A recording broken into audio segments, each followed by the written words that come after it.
up, ultra happy people? My name is Tanya, and I am your host, ultra runner and coach. And today we have a very exciting episode. As we promised, we are going to bring you some stories from the deserts. And I just want to share, I've been sharing with you all my experience, but I want to bring you the experiences of other runners as well. Some of them will be more experienced, some of them will be their first race ever. We all have stories, and I think we all have things to share, and where you all can learn something from them. And I am very excited to also know about these stories because I didn't know most of these stories until now. So it's been really, really fun to record this series for you. And hope you enjoy them as much as I did. And here's the first guest of the series. Welcome to the podcast. Angie here with us. And I am so excited to chat with you because I think your story is like one of those unique ones. I'm presenting a little bit of everything in the podcast. So I had a chat already with another runners and maybe a little bit more experience. And I've been telling you all my story from my end. But the truth is that each race is different from everyone. And that's sort of what I want to bring, a little bit of different stories to you all so you can all feel inspired and maybe a little bit feel like, oh, if she did it, maybe I can do it, just feel a little bit more connected to any of these stories. And Angie's story is one of my favorites so far. I shouldn't say that. But, you're not allowed to have favorites. I know I'm not allowed, but you know what? First of all, you're a woman, women power. I'm always like, yes, there's another female going for it, because I feel like we're so more scared than men maybe, and that's why we're so scared of jumping into ultra distance and all that. So whenever there's another female like coming into it, I'm like always so excited. So yeah, further ado, we're going to start. Let's introduce yourself. I'm going to let you introduce yourself with your name, age, and your country, which flag you're running with. Yeah. Quite a random flag. Most people don't know about my country, Namibia, but I think Racing the Planet has, for many ultra runners, put it on the map because obviously the Namib Race happens in Namibia. So yeah, my name's Angie, and I'm a born and bred Namibian. I have lived here for most of my life, although I have lived in the United States and I've done quite a bit of traveling. So I consider myself a well-traveled Namibian, and I'm 35. And I don't really think I'll consider myself a runner. Maybe now, I don't know. What defines a runner? That's fine. Moving a little faster than walking. I'm not a runner either. I'm a social media manager. I actually studied international relations and political science. I have my master's in political science, and I used to work in political risk analysis. And I worked in South Africa. I was in doubt a bit about my career, and when in doubt, travel.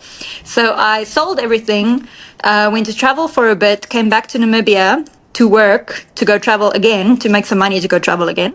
And then COVID hit, that famous sentence, and then COVID hit. And I had to make some money here in Namibia, so I started a social media company, or a small business. I wouldn't really call it a company. A small business, and 3 years later, it is still running. It is still going. Wow. And it's my silver lining story from COVID. Yeah, I think there's a couple of people that got hit obviously pretty hard, but there's other people that's where I became a PT and a coach and a running coach as well, because it's like, you have time in my hands, I can study, I can do this. So I think there's always, the stories, maybe people that took advantage of that time. Exactly. I think a lot of us need a bit of pressure to just go into a direction that we never thought we would, and COVID was the pressure. So many good stories as well.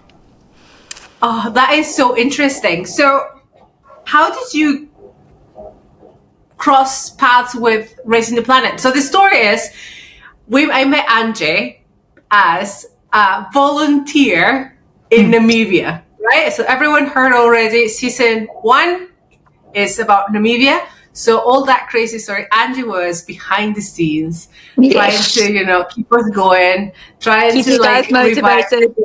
the Try and So keep you I from have a melting question about away. that. But how did you come, across like, oh, I'm going to volunteer?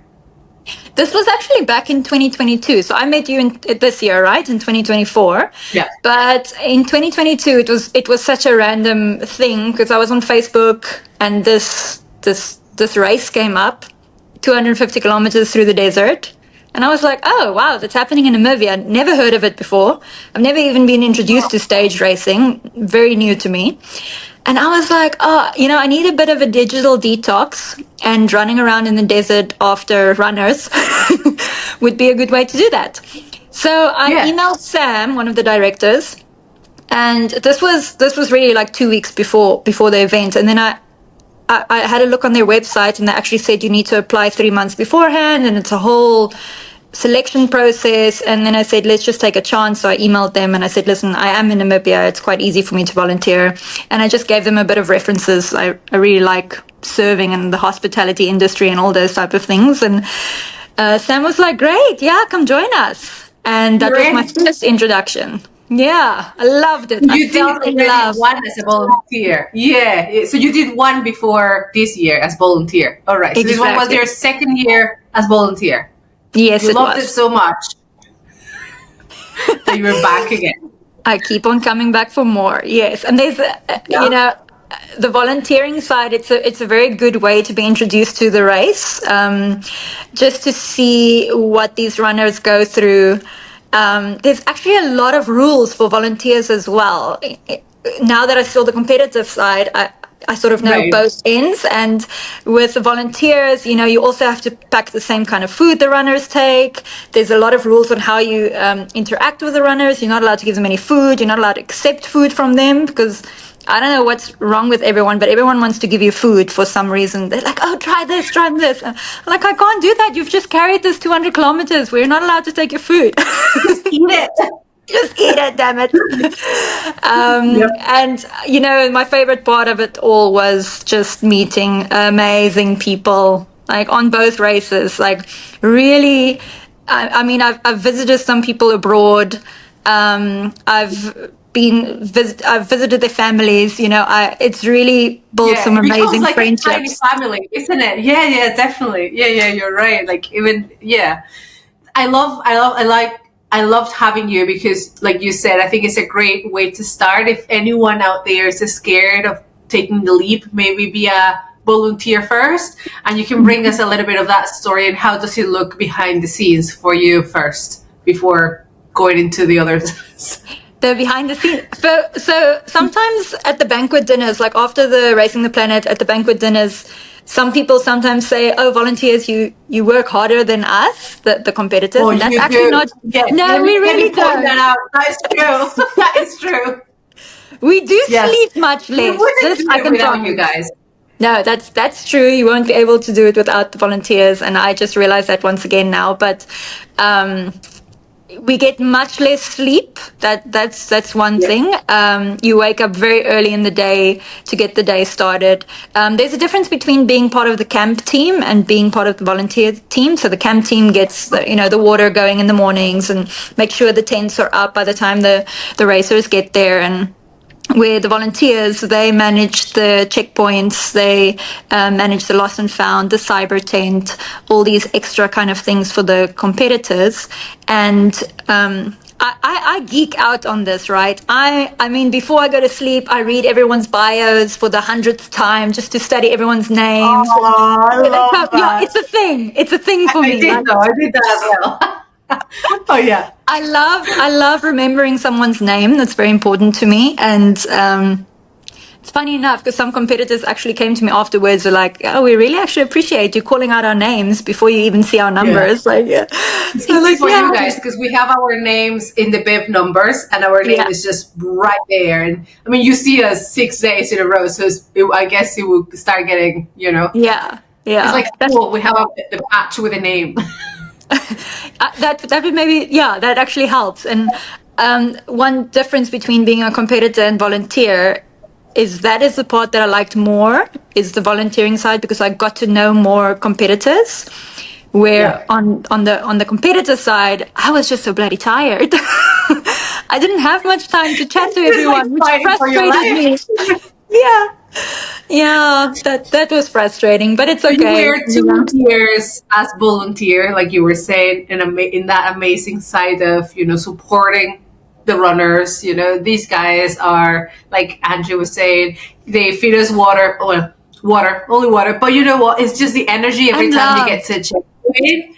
Yes, exactly. That, like, just feeling, you usually get to the checkpoint. You're looking forward getting to the checkpoint. It's like, you're doing it checkpoint by checkpoint. So getting to a checkpoint is always like, oh, I made another checkpoint, like tick the box of another one. And you guys are always like so happy and giving water and like sit down and just so welcoming that it's just like a warm hug for the soul when you're like in, feeling good or bad. It's just regardless. It's really, really fun to have those. So after 2 years of doing that, last 3 weeks ago, you decided to take the leap. Why did you I decide to was cross forced. to the dark side? This is an interesting story. This is a good one. I Love actually, it. after the 2022 race, I thought, okay, I would really like to do this. Let's do the Namib 2023 race because, it's much cheaper. I don't need to travel anywhere. It's right here in Namibia. But the 2023 race didn't happen. I was certainly not, in my opinion, fit enough for the 2024 race, so I decided to volunteer again. And at the Namib 2024 race, I met two very interesting, ambitious runners, Simran and Sandeep. Oh And yeah. yeah, they're We just have really, to really. here as well. Oh, great, great. Yeah, they're really Yeah. awesome people. Yeah. But before I go on with this, let me just start right at the beginning of the year. This is a funny story because at the beginning of the year, I'm a huge fan of New Year's resolutions, right? And I don't mean the let's do this and never think of it again. My friends and I, we get together, we write things down. Every 3 months, we get Oh, I together love and that. check if we've gotten to our goals. And every year I Love have a that. theme. So last year, the theme was have more fun. So I did a lot of camping and kite surfing and painting and all Oh, these I fun love things. that. And That's this such a year, good the thing. theme was the year of extremes. So I didn't know what I was going to do. I just knew I wanted to run a marathon and I wanted to do something crazy on my birthday. So this kind of was in my head the whole time. I don't really know what I want. I It's thought maybe cooking already. Kilimanjaro. Yeah, it was cooking. It was Yeah. simmering.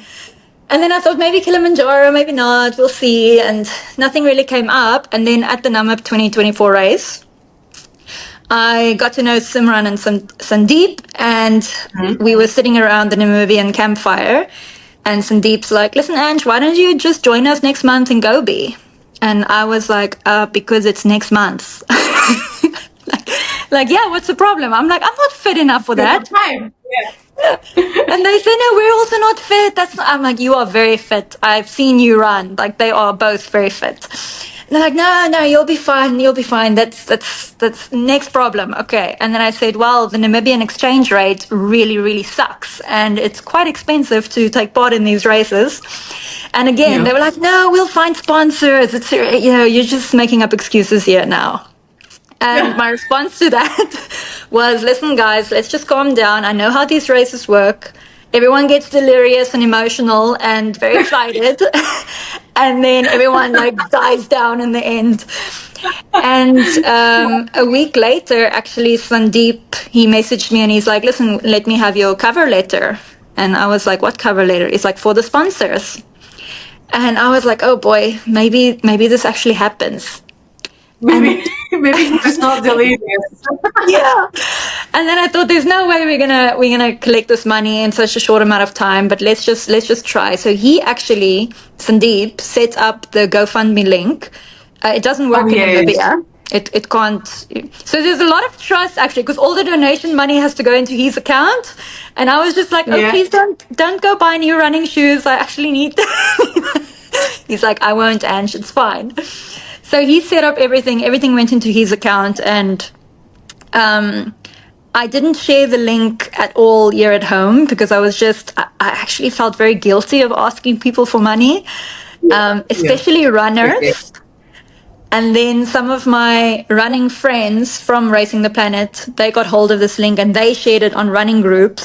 And every single person who donated some money, except one, I just don't know one, every single person I've met at a volunteering event or at this previous race. It was so emotional. Every time I got a donation, I would be crying. I'm like, oh, everyone's so generous. Why?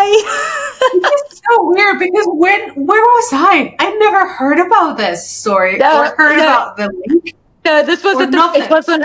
No, sorry, it wasn't. It wasn't on your group. It was on another group. It was on the previous. Yeah, I was like, I Namib. don't know any of this. I would have donated. That's sweet. That's sweet. Hey, Jordan's coming up. Let's see how it goes.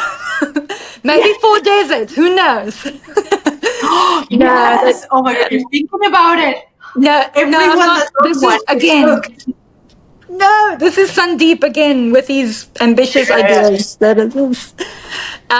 But yeah, so every runner or every person that donated was a runner, and Well, that's a so lot of these beautiful. people, yeah, it was really, I've never met such a generous group. Just one example, at the Namib 2022 race, there was a racer named Angie. She hired a vehicle after the race, and she actually got into a big car accident the first day.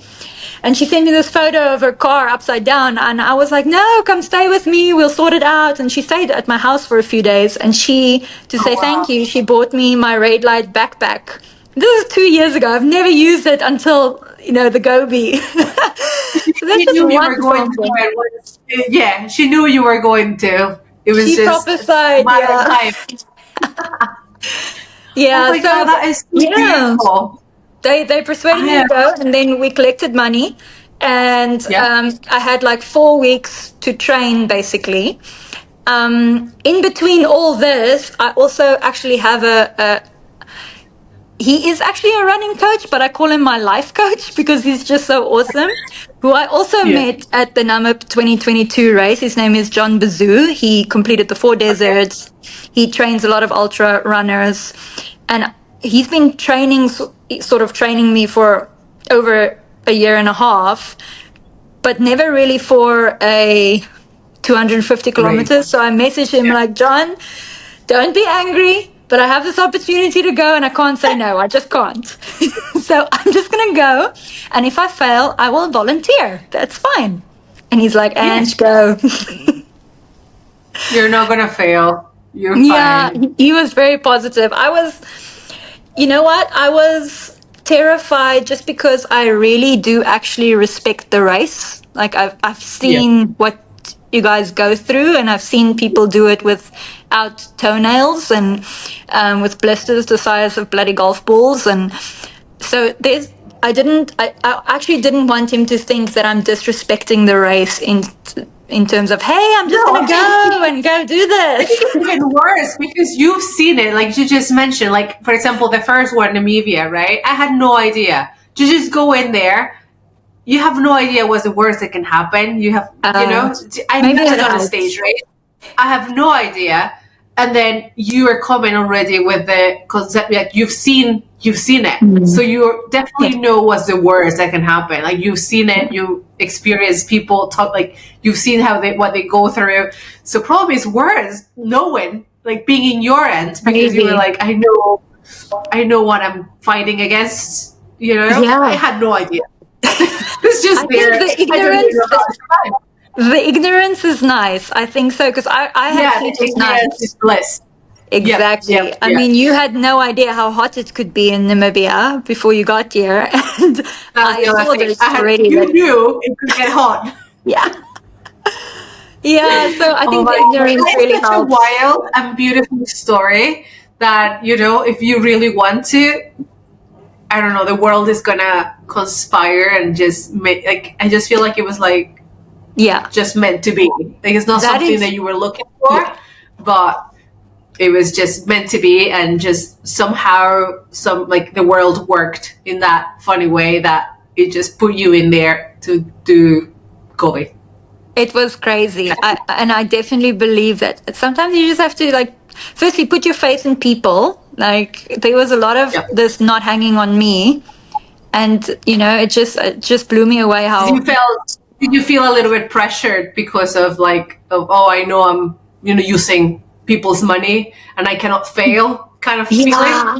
Oh, yeah. I Yeah. felt a little like that, like, oh my word, these guys are paying for me to do this. And I really hope that I actually finish. Like people are chipping But, out I now. also Yeah. kept telling myself, a lot of them just want to see you try. Yeah. They're not, no one cares. Like, if you're gonna, they're obviously rooting for you, but if you don't make it, no one's gonna, freak out on you. It's gonna, they're still gonna The provide you good with thing that you have encouragement. also in your side is that because you've been a volunteer, one, you've tried the food, you kind of know that you're going to sleep a little.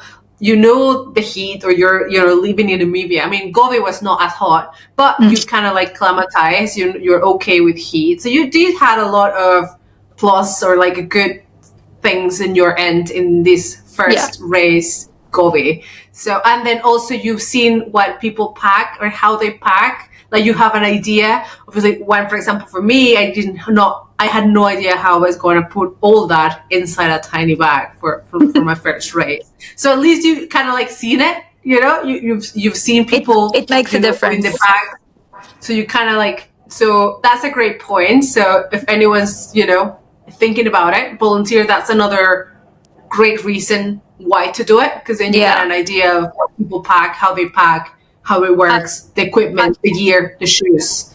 I've met a lot of a lot of volunteers who come for the purpose of actually just prepping for a race. And Right. that wasn't my purpose, but I certainly got a lot of tips.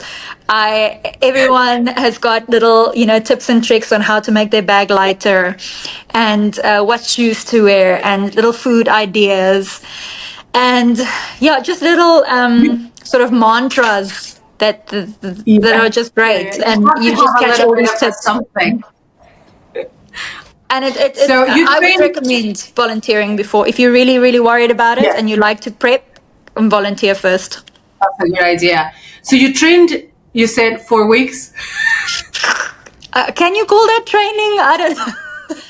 Yeah, I think at that point was just like, just keep your health fit, Yeah. healthy, and just taper, I guess. Just start Mm, preparing all your gear, because that also takes time and practice. You need to, walk with it or run a little bit with it just to make sure it's comfortable and so on. So you exactly. had 4 weeks to kind of Yeah. plan and everything. So, You didn't have so, to travel too far, so that's good.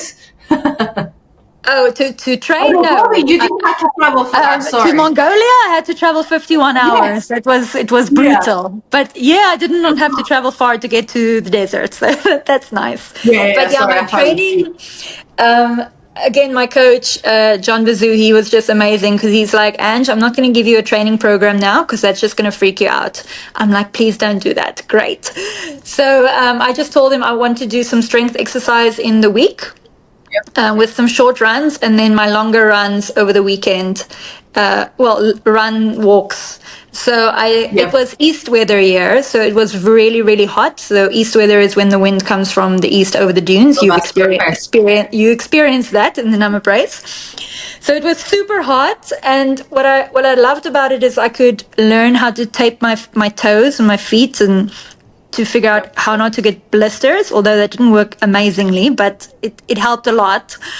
Yeah. I also only bought my shoes about 3 weeks before the trip, because I didn't really have any, what do you call it, trail running shoes. Also, not something that I would recommend to anyone. A lot of the things that I bought, I probably never fully trained in, like my Yeah. backpack, I You walked with didn't it have once. time. I didn't have time. I didn't have time. So But guess that what? added to With the all of anxiety. those thoughts, I want to say that Angie made it to the finish Maybe we every should have said single that at the day. start. 100%. Yeah, I was gonna say, for everyone's doubting, I was just listening to like, is she gonna make it? Yeah, she made it all the I made way it. to the 250. She covered the same distance as me, training for months. She just trained for weeks. Never done anything like that before, and smashed. Yeah. See, it's Yeah. not that hard, people. You know what? I thought to myself, It was hard. well, yeah, It at was the hard. end, before I did this, I was like, anyone can do this. And once I did it, I'm like, no, you've got to have a Have mindset. you seen one of my episodes? I think is the first episode, season 2, episode 1. I'm coming back from Namibia. And that's Oh, I exactly didn't what I see was it. saying. I'm just going to go. Anyone can do this. And that's how I started the episode. Everyone, I thought anyone could do this. Let me tell you something. That's not true. I take back every single word I said because Oh, I don't think anyone can do it. It takes a I'm with you. different, a special Breed. person to do it. Mm-hmm. Yeah, It's and a not special so breed. strengthening or running because let's say you didn't train too long, but it's more of the mental strength. Like if you are in a good mental place and you're strong enough mentally, I think you will be able to do anything. And not only running, Yeah, but anything that you want to do. Definitely. certainly. So you learn. So you sent me a couple of videos. I'm not going to put them here, Please but don't. you sent me a couple of videos. I know, please don't. And I was telling you, I was tearing up because you're like telling all, kind of like narrating how is the race going for you. And I think I seen you pretty well until the long stage. Yeah, I had a The tough long time there. stage is that your first ultra ever as It's well? my first distance above 42 Ks. Like I've never run more than How 42 you Ks. went 80 kilometers. Yeah. And How the first 42 kilometers that I did was literally 3 months before this race. I ran my first marathon this year. And the distance before that was 27 kilometers. So I wouldn't really recommend jumping from 27 to 42 you to are at 250. why not? You did it. You're alive. You're It was smiling. painful. It was painful. It was painful. Yeah, but you know what? It was painful for me as well. It's not. I think the pain doesn't go away. It's just gonna be there. I think it's just the way how Yeah. you're gonna start learning how to deal with it. Embracing And it. just embracing, the struggle bus and the pain cave, and just go in there and just kind of have fun because it is gonna hurt anyways. So yeah, Exactly. that doesn't ever I go like away. I like the term the pain cave of Yeah, just go water. in there, get cozy in there, and just enjoy the ride.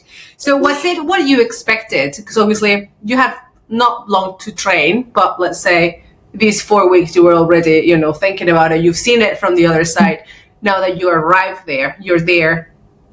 I remember seeing you super nervous. I was so excited for you. I was like, oh my God, I can't believe. And was it what you expected? I was super nervous. I remember being in the elevator with a South African volunteer and her husband, another South African. I don't know how they heard of this, but they're like, are you Ange? I'm like, yeah, that's me. Hi. Are you the person who didn't actually train for this? And I was like, how the heck do you know that? Yeah. And after that, I called my brother and I'm nearly in tears. I'm like, his name is Peter. I'm like, Peter Allen, no one knows if I can do this. And I don't know if I can do this. He's like, you just suck it up. And so he gave me a bit of a pep talk. Let's figure it out. So I felt like an imposter. Imposter syndrome is definitely a thing. You're among amazing athletes. And so that was the first thing. I felt really like an imposter and I had to get over that pretty quickly because I think that happens even with myself as well sometimes. Like it doesn't go away even if you're the first time, or if it was my second stage race, but it's been my 20 plus ultra marathon, and you still feel like, wow. what am I doing here? Okay, So, good to know. yeah, I think that feeling doesn't go. I think it's just you're self-conscious, like, oh, I'm not going to be Exactly. that fast. I'm not that fast. I'm slow. I am, I didn't train. You always think that you didn't train enough, even though you trained or you didn't train. I think that thought still's there. So yeah, exactly. Yeah. But for me, I was just trying to replace those thoughts with, there were a few things I said I'm going to do. I'm going to be super thankful that I'm there, because I really was. I mean, I've always wanted to go to Mongolia. I don't think I would have traveled there by myself just because of the language barrier and so on. But I was super thankful to be there, and that's what I was going with, smile and wave kind of thing. Yeah. So the unexpected, I got some advice to just walk the first 2 days, which I said, okay, I'm going to do Yeah. this. I'm going to just walk the first 2 days. I think I regretted that a little bit on day 2 because I was out there for many, many, many hours and Yeah, the that's the only heat got to problem about me. walking, that Yeah. you take longer. So Longer, you've yeah, got much less time to rest. Your feet are so battered by the time you get to camp. I was yeah, really depressed on day 2. I thought to myself, holy moly, there is 4 more days of this. That was one of the lowest points was day 2. And then obviously the long march, those last 10 Ks, I think the unexpected thing that that hit me then was the sleep deprivation. I okay, suffered major jet lag by the time I got to Mongolia. Very little sleep on the plane, very little sleep yeah, at camp because you sleep in a tent with 6 other people. Everyone's snoring and moving, and yeah. I'm used to camping. Like I camp a lot, but there was just and there's lactic acid in your body, and I was you're gonna full of say it's more just adrenaline. because your body is in so much pain that you move and you're like, oh my god, my leg. Yeah, Yeah, my watch told me the first night I slept an hour and a half, and the second night I think it was 2 hours, and the third yeah, night I think it was 4. And by the time then it's a long march, so you're walking 80 k's on very little sleep, and that yeah, last 10 kilometers, I did make it to the cutoff. The checkpoint 5 is the overnight checkpoint where if you yeah. arrive before 1 a.m. you can sleep there for 3 hours. I couldn't sleep because there were a lot of bugs in the hallway where we were sleeping, and I don't like bugs. So I couldn't sleep. So I just lay there for like an hour and a half. And then you obviously walk at night, and it was raining. It was probably like 3 hours in the rain. And then finally 5:30, I remember making this video because as you mentioned, I would make like Yeah. a sort of a narrated video. This was specifically for my family. And Yeah. I was like, wow, 11 kilometers to an end. And I actually made this short video 3 times because every time I made it, I just started crying. And I was like, got to do that again. And then start again. And then, I got to do. It's okay. We all Yeah. cry as well. I Even was if it's just your very first one tired. or your 15th one, I think they are all special because each Yeah. one you're pushing it and pushing it and pushing it. So yeah, Mm. it's Yeah. absolutely good. A very strange thing for me is that I actually, after the long march, I had some good. I took me 25 hours. I arrived the following morning 9 a.m. I had some time Yeah. then to actually really rest and eat and relax. And the next morning I felt great. It was my strongest stage 5. I was like, what the heck? I could do another 2 more days of this. I probably won't, but I felt so good. I felt so good. It's Yeah. amazing how quickly the body recovers when you just give it some Yeah. rest and some food. Yeah, Uh, exactly. From sleep. Yeah, yeah, yeah. yes, the sleep was definitely needed. And another very unexpected thing this I experienced on day 1 was, I don't know if you also noticed it or if it was just me, but the massive bugs like everywhere on stage 1. These. Did you see the video I shared of the massive little? Yeah. Yeah, but I did. I seen your video, but I didn't see any of those. I was actually thinking, where are those bugs? Like, I didn't see them. Oh, What I did I'm so see, and I sorry. did experience really bad, was the plant biting. Oh yeah. That the stinging nettles they call them. That was painful. That touched me a couple of times, and I was dying a couple of times. And then after, I think I learned quickly after 2 times that had happened to me. I was like just scared of every plant, so I was just jumping, just trying not to touch anything. That was So so I think I painful. haven't Yeah. said this in the podcast. Actually, I was telling that there was a plant that was smelling really nice when you were running, and every time you step on it, I don't know the name of the plant, but it was like it smelled like tea. Oh, I Smelled can't really remember. nice. That's Can't all I remember remember. them. That everything smelled so nice. Maybe it was just my head. I was starting to delirious. And Hallucinations. but there was this plant that if you touch it, it will sting you so bad. And I thought at the beginning something bit me, but then later on someone said, "Oh no, it's just a plant that if you touch it, it's just gonna sting you." And it was just terrifying. So And that's it that's lasts the for only thing about 10 minutes. It lasts yeah, quite it a was that. while. I put even water. I was like sacrificing my water because I was trying to wash out my leg because the pain was just not going. And I was like, please help me just rip off my head. But yeah, but no, I didn't see the bugs. I did see them at night. Oh no, it was not. Yeah, I did see them at night in No, the long stage only. And it was like the last 2-3 hours that I was out there. And I had to put even my little mask on. Like I had a bandana, so I had to put it in my face because I was eating them, because they just go into your mouth. So did I you did have put your it in for. headlamp on your head? I had my headlamp, and obviously the light attracts them. Exactly. But there was no other way. Yeah. I needed my headlamp.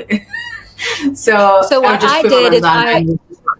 I put my headlamp on my chest bag. So I just wrapped it Yeah. around my chest bag, and so that the bugs would fly against my chest instead of my head. But still, now and again, I would just put it off because I really am terrified of bugs. I don't know how I manage in Africa, but I really don't hate. I mean, I really Yeah. hate bugs. And there were millions of them on the first stage, Yeah. millions. And I really think I was the only one who noticed them because no one else is actually saying anything about Yeah. it. It was terrifying. And there were horseflies as well. Oh, it's so Yeah. funny what you remember and what I remember. That's what I was saying. It's just that's why I want to bring other people, just so they're not bored with only my story. You can see other stories and other sufferings and other things that happen out there. So Andrew, you finished your 80K, your first 80K ever in your life after 3 marathons that you've never done before. It's just that's amazing. Insane. That That's is, insane. guys, like it's insane. So you arrived the next day, so that took you maybe a little bit longer. What do you think went right, and what do you think went wrong, or like things that you're like, okay, next time for Jordan, For Jordan, I'm gonna yes. change this. Oh boy. Oh boy, we're already thinking in Jordan. Yeah, I'm terrified of Jordan. I think I've got a bit of lingering injuries from Gobi, so that's why I'm terrified for Jordan. But let's hope in Okay. 7 weeks it will be sorted. Oh, you'll be But fine. mistakes that I definitely will change up my food a tiny bit. Not much, but I definitely missed some beef jerky on my long march. We call it biltong. It's Yeah. very different to American beef jerky. Ours tastes much better. Sorry, Yeah, America. there's a couple of people with those things. I tried it though. I'm not a fan, but yeah. Oh, I love it. I love it. I think I should have ran a bit more or shuffled. I don't run, but I should have shuffled a bit more when I had the energy to do so, just to shorten the time on my feet. There was a water crossing in the first 10 kilometers of the long march, and me Yeah. just being silly, just crossed it without taking off my shoes. And many people do that, but those are the front runners. I should have taken off my shoes. It would have just saved me a lot of time and annoying splish splish splish. But Which you is know bad. what? You will get better at that as well. I think it's not, if you listen to the podcasts before Gobi, I was saying that the water is going to come in because it's going to, right? It's just a case of choosing the shoe that can drain better. So the Yeah. moment you go in the water, the moment you step out, it just drains it out, so it doesn't leave in your shoe, and then That's you get all the true. blisters and the problems. So Yeah. it's just more focusing in maybe a shoe that is like super breathable, super drainable, and that, because it's gonna dry eventually. It's gonna dry, sunny, yes. it's gonna dry. So yeah, It was very refreshing. I just didn't want to it do it was in the very first refreshing. 10K.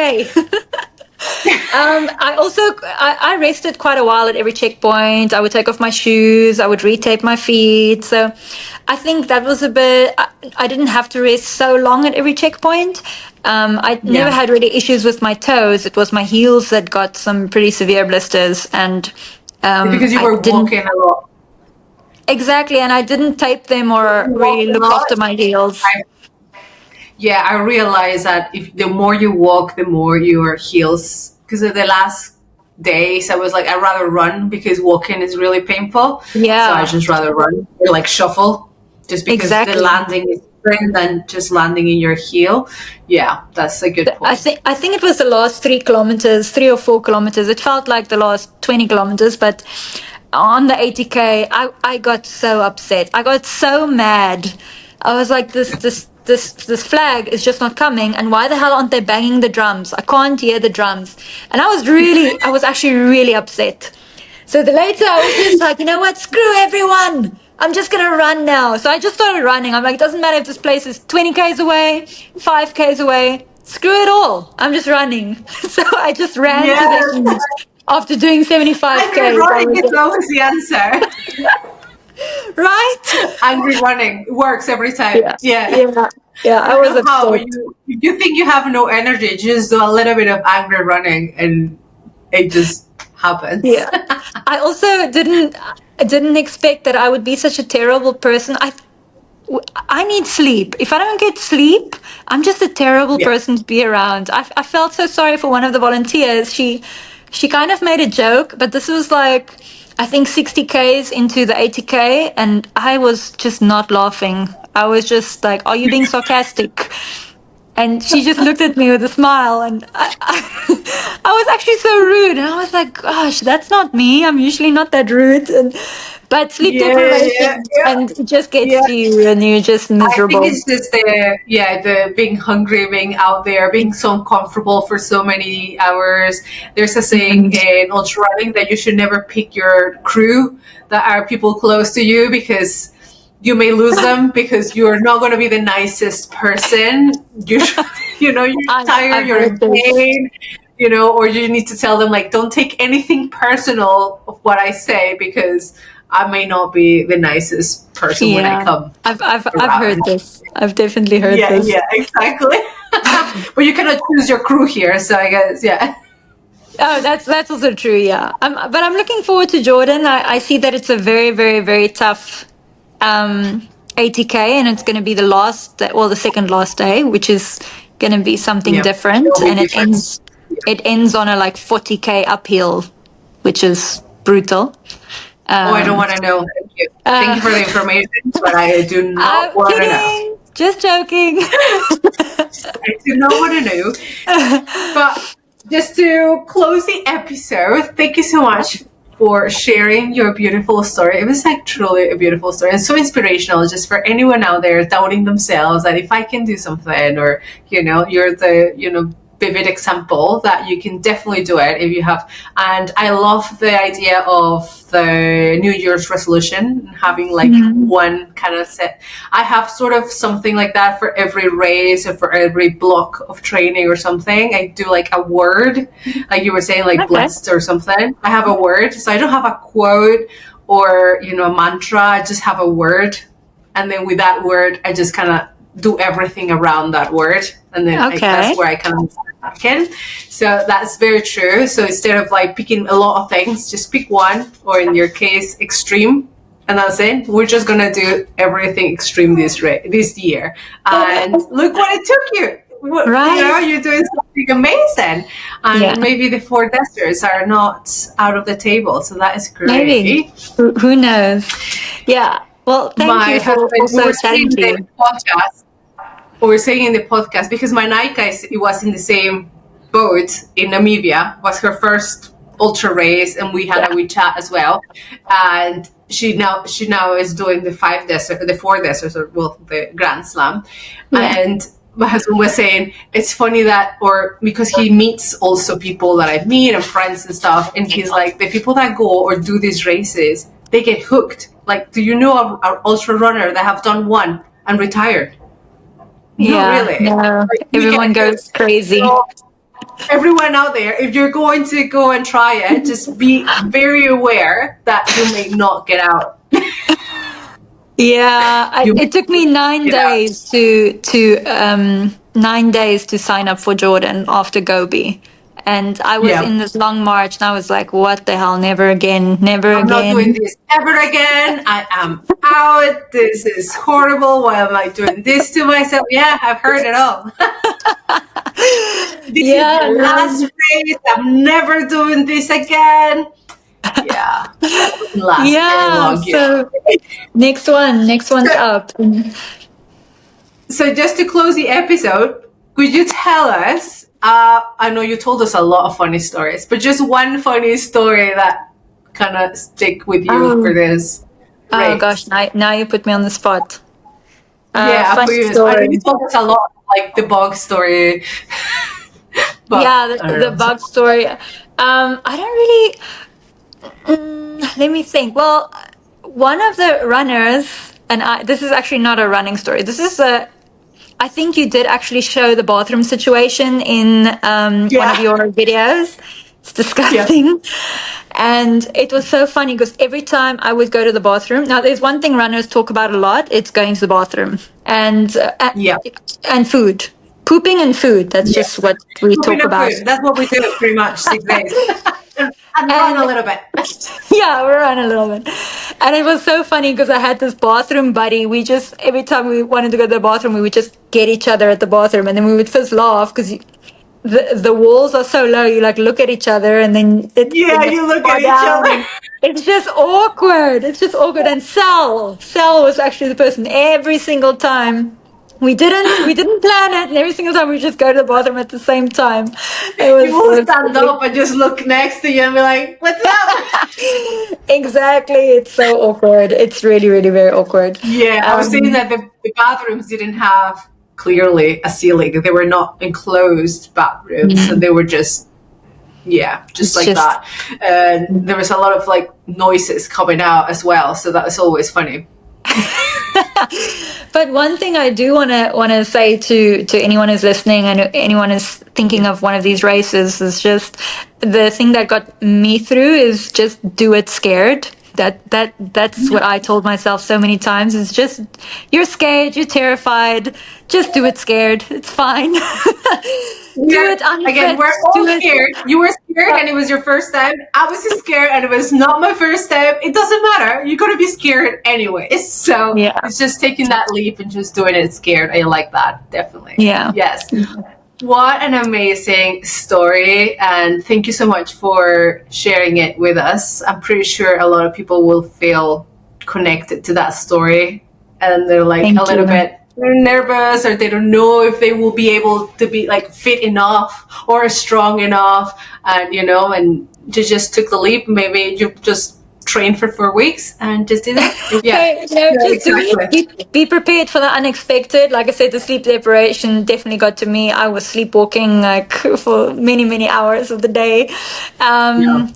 But the thing that really makes it is the people and the people you meet, and I really, really that just makes the world of a difference in these races. So, thank you for inviting me to the show. It's been fun. Yeah, the whole point is inviting more, and then like I said, more females, like more girls, because Yeah. we're so underrepresented. So I'm always like, tell us your story, because I feel like if we put more stories out there, more people maybe feel like, okay, maybe I should try it. And Yeah. you just need to try it once. It's like words and drops. Exactly. Just once, and then that's it.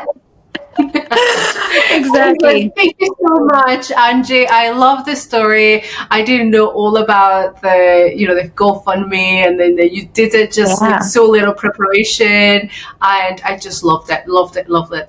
And it was lovely meeting you in the race and also volunteering, because you've seen me in Namibia dying a couple of times, so that's always fun. It wasn't very fun, but I'm glad you made it. And good luck with your prep Survive. for Jordan. A lot of weeks Yes. ahead to prep for that one. Yeah. I can finally live somewhere that I can prep some heat preparation for that. Exactly. So hopefully it's enough. And again, I'm going to be scared, but just do it scared. Exactly. Do it scared. Thanks so much, Tanya. Appreciate So your time. thank you so much. And I hope to see you in Jordan. See you soon.